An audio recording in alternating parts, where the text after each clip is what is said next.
nyo ba mag-tricycle o i-motor? Rough road daw eh. Kaya naman to. Solid yung bundok, sir. Napakaganda. Napakasarap bumiyahe kapag ganito yung weather condition.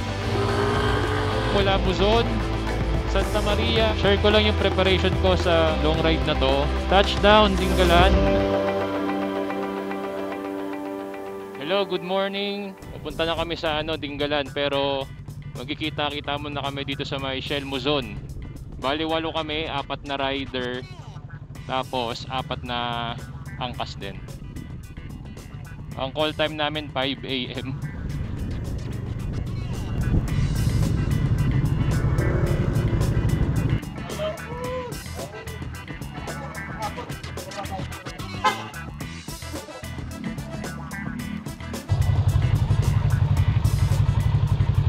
Time of departure from Shell Luzon, 5:34. Bali from Shell Luzon, kumaliwa kami papunta sa Governor Fortunato Halili Road, Santa Maria to.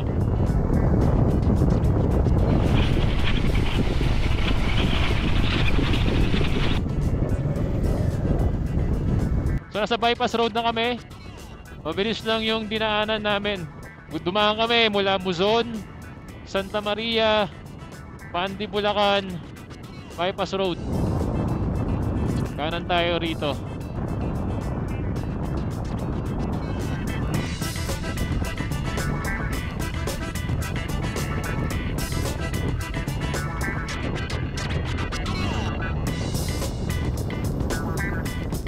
Time check 7:34. Nandito na tayo sa may San Miguel, Bulacan.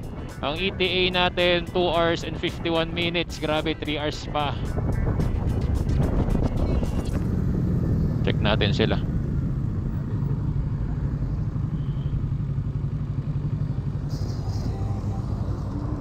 Okay pa, okay pa.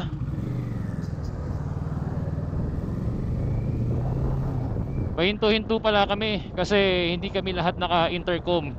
So ang ginagawa namin, ako yung nauuna, chine-check lagi natin kung kumpleto pa ba, para kung kulang kami, at least alam namin. Tapos hihintayin na lang or kukontakin yung grupo na na wala hanggang sa makarating, tapos larga ulit.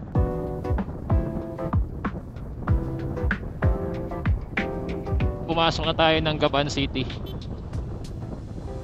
Ang ganda ng likod. 30 minutes na lang para mag 2 hours na biyahe.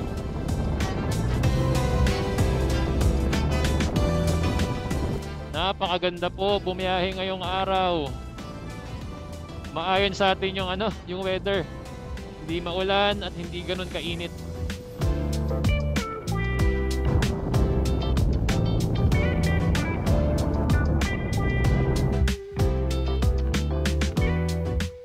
May ginagawang kalsada dito.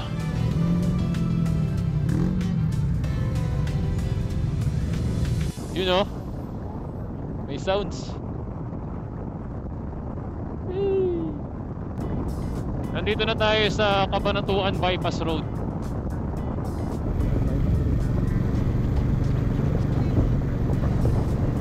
Bugbog ang ating suspension. Share ko lang yung preparation ko sa long ride na to. Bale, una sa lahat, chinek ko yung langis kung okay pa ba. Nagpa-PMS tayo para malaman natin kung kailangan palitan. Chinek ko rin yung gulong kung okay pa. Nagpakabit din tayo ng charging port. Nagpakabit tayo kasi long ride para pang matagalan yung battery life ng cellphone natin, pang GPS, pang navigation. And then battery life ng natin, action camera, itong sa 360. Tapos syempre check din sa mga newsfeed or sa Google kung ano yung road conditions ng mga dadaanan natin. So at least prepared tayo. Alam natin yung tatahakin natin. Hindi tayo magugulat.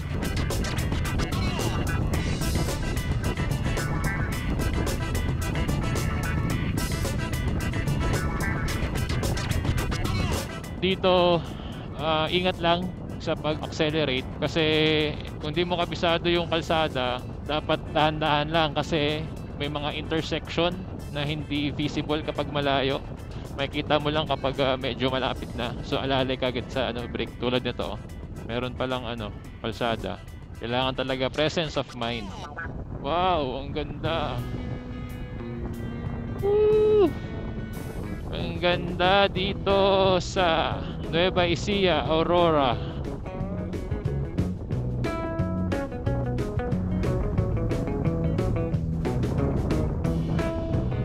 Dito na tayo sa Palayan, tapos ano na lang, 1 hour 30 minutes ang biyahe.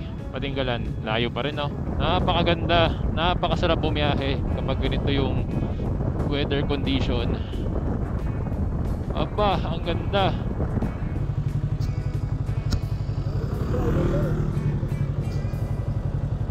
Nag-swap sila Bilog and Jay. Ingat sa kurba. Another kurba.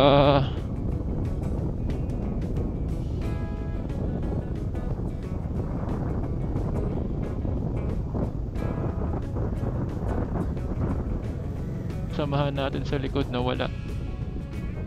Dapat ganon, hintayan para walang maiwan. Nag-change rider na rin yung isa. Sana all. Yun, may arko. Picture tayo rito. Try ito. Arco Melendez. Arco tayo, Arco. Picture muna tayo.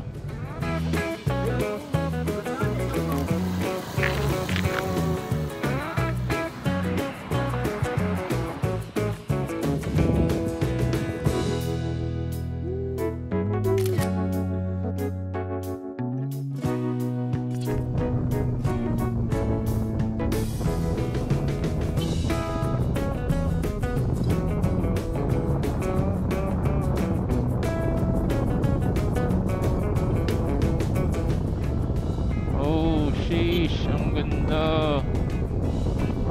Ang ganda ng puno. Ang ganda ng kapaligiran. Nawala yung pagod ko dun sa biyahe mula kanina. Wow, ganda.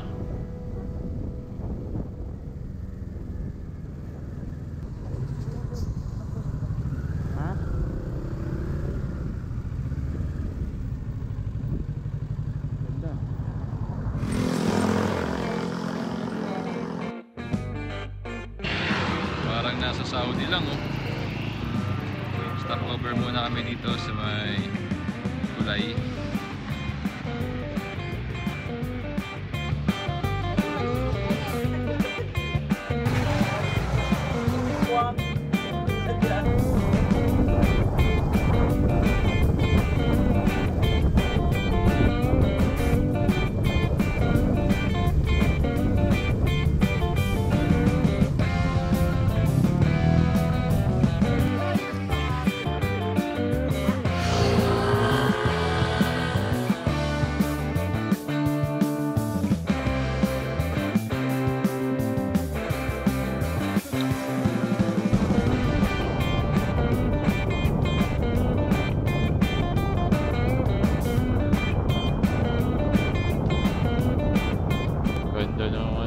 View.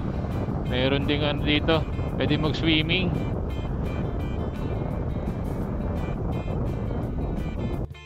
Kain muna tayo. Kain. Kain. Dun, oh.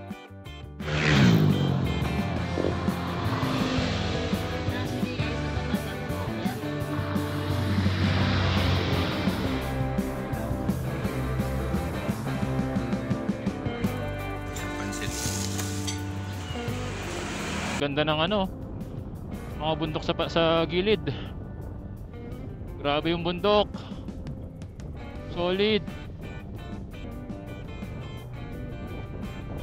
Wow. Ganda, oh. Umalis tayo ng 5:30 sa Muzon. Sa ngayon, 12:17. 30 minutes bago makapunta ng Dingalan. Kakaliwa na tayo dito sa Dingalan Gabaldon Road.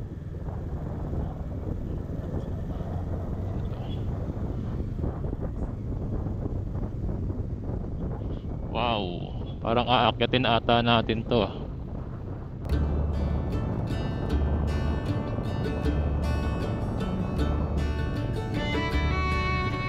Ganda. ganda mo.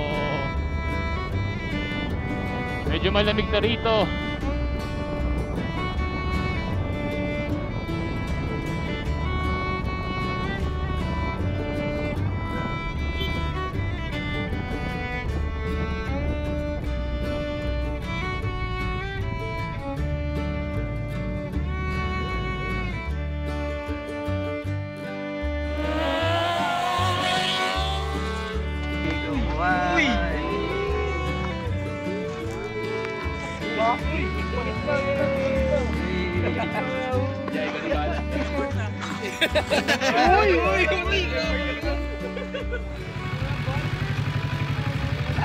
Ang ganda.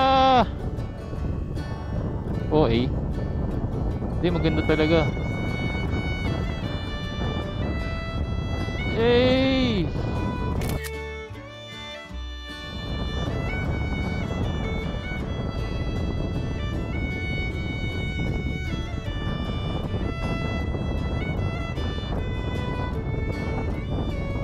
Touchdown, Dingalan.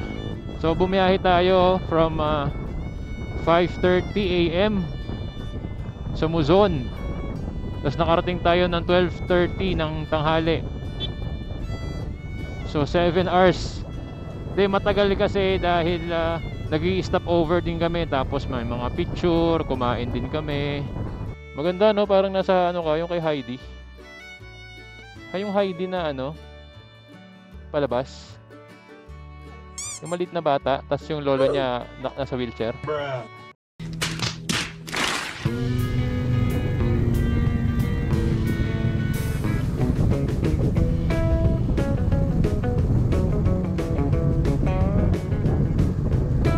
"16 minutes na lang papuntang Pacific View Deck."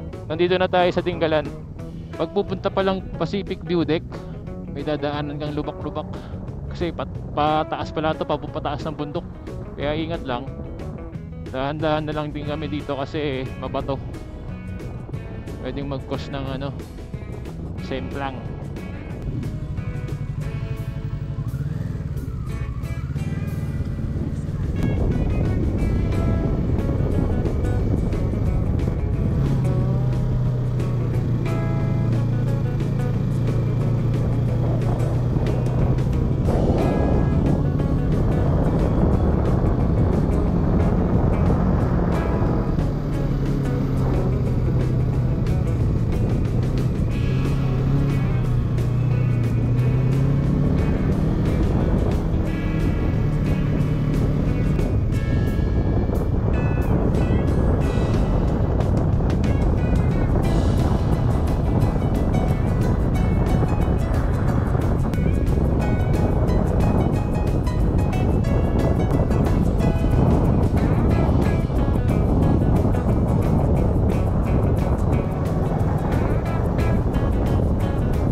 Rough road, tricycle na lang.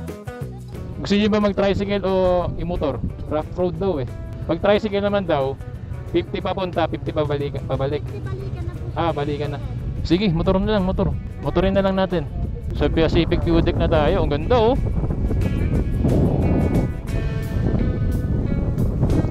Sundan natin.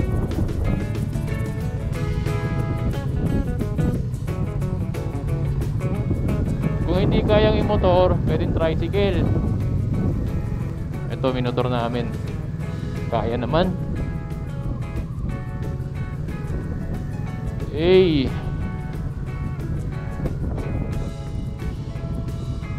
Kaya naman to. Ingat lang. Pero pag maulan daw, hindi kaya. Pag mabasa kasi, pag basa yung dadaanan, hindi kaya.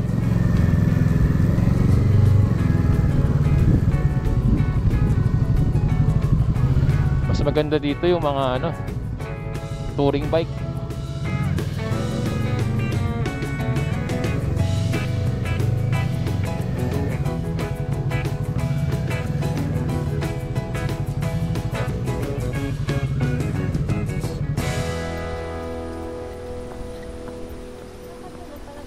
sila. You know. Rough road yung dinaanan namin pero kinaya ng motor. Mabilis lang. Parang 3 minutes nga lang. Tapos ito, may kasamang trekking. Woo! Kapagod! Uy, ang ganda. 50 per head ng entrance. Relax muna tayo dito. Kanya-kanyang ano muna. Muni-muni. Wow, solid.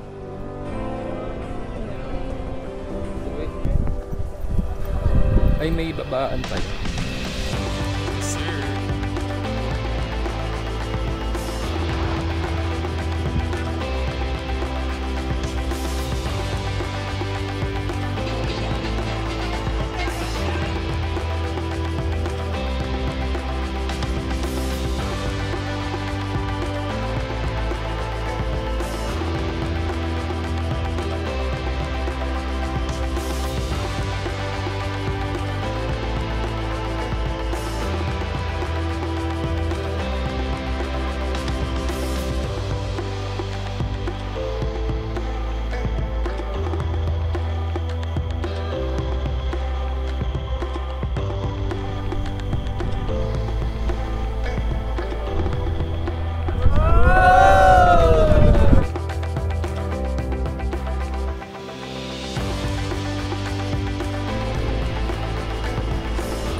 Kanina nag-Pacific View Deck kami. Ngayon papunta na kami ng White Beach Resort dito sa Dingalan. Change plan tayo. Sa Paltic Beach tayo kasi sumobra tayo. Pinapa-U-turn tayo kaso ang tarik na nun. Dito na tayo sa pinakamalapit, Paltic Beach. Ayun Sea Breeze Cottage. Saan yung parking? Parking fee lang daw 20. Tas doon na lang tayo sa Pampang.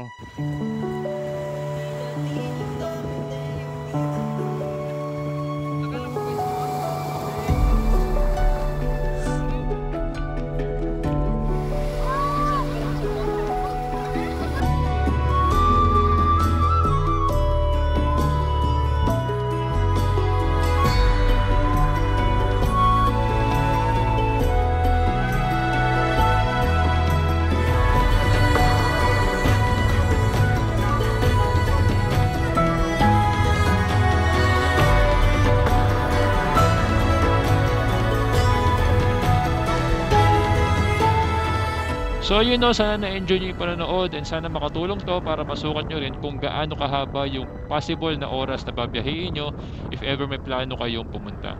Pwede kayong sa amin 7 hours and then sa inyo mas mabilis pa o mas maaga pa. Depende rin kasi sa takbo Hindi rin pala advisable na 1-day trip lang kasi sobrang bitin talaga. So yun, pabalik kami ng Gapan para magpalipas ng gabi tapos sabak na naman pa uwi ng Bulacan. Yun lang, bye bye!